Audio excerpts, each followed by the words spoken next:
ঘন জঙ্গলের মাঝখানে ছিল এক পুরনো বড় গাছ।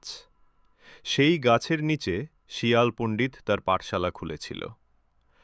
পণ্ডিত শিয়াল খুব বুদ্ধিমান, মাথায় ছোট গোল চশমা এবং হাতে লাঠি। তার পাঠশালায় পড়তে আসত খরগোশ টুকটুক, কাঠবিড়ালি চিনু আর কাককাকু।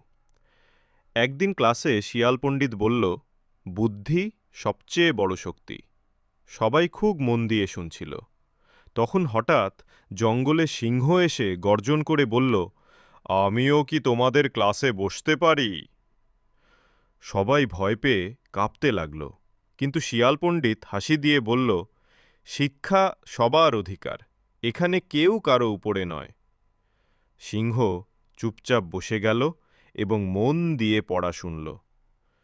ক্লাস শেষে সবাই বুঝল, শক্তি নয়, জ্ঞানই আসল শক্তি। সেদিন থেকে জঙ্গলের সব প্রাণী একে অপরকে ভয় নয়, সম্মান করতে শিখল।